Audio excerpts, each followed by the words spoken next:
Maximum transaction ছিল যে prior to pay, অর্থাৎ আগে পে করতে হতো, তারপর পণ্য ডেলিভারি করা হতো। যে ই ভ্যালি, ই অরেঞ্জ এগুলোর পতনের পর আপনি খেয়াল করেন যে সবগুলো ক্যাশ অন ডেলিভারিতে চলে আসছে। এখন কিন্তু আর অগ্রিম টাকা দিচ্ছে না। তাহলে এই যে ক্যাশ অন ডেলিভারিতে আসছে সেটা কিন্তু ক্যাশলেসকে হ্যাম্পার করছে, আমাদের যে টার্গেটটা ছিল সেটাকে হ্যাম্পার করছে। প্রোডাক্টটা সে হাতে রিসিভ করছে এবং বাসায় এসে নগদ টাকা দিচ্ছে।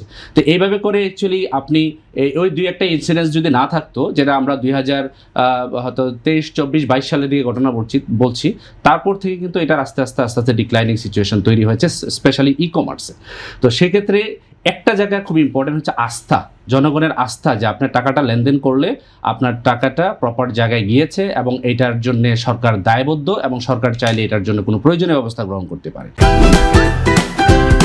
Optical brighter photo catalyst active granule সমৃদ্ধ বসুন্ধরা পাওয়ার ওয়াশ, ঝলমলে কাপড়ে ফুরফুরে মন।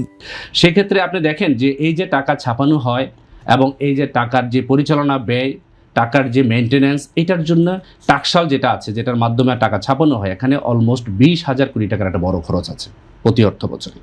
এখানে একটা বড় অ্যামাউন্ট, এটাকে মেনটেন্যান্স করা, এটাকে ছাপানো, এটাকে আপনার টোটাল অর্থনীতি মুদ্রার ভিতরে প্রতি মুহূর্তে এটা স্ট্যাটিস্টিক্যাল অ্যানালাইসিস করা এবং প্রতি বছর 10 থেকে 15% করে এক্সট্রা ছাপানো, জিডিপির সাথে অ্যাডজাস্টমেন্ট করা, এখানে কিন্তু বড় একটা ক্যালকুলেশনস আছে। যখন আপনি ক্যাশলেস সোসাইটি করবেন, জিডিপির সাথে অটোমেটিক্যালি কানেক্ট হয়ে যাবে এটা, এবং সেখানে ব্যাংকিং ট্রানজ্যাকশনের ভিতরে ব্যাংক রিকনসিলিয়েশন অবসোলেন্ট হয়ে যাবে, যেখানে ক্যাশবুক অ্যাকাউন্ট আর ব্যাংক বুক অ্যাকাউন্ট একসাথে করার প্রয়োজন এখন আছে, যেটা হয়তো তখন থাকবে না।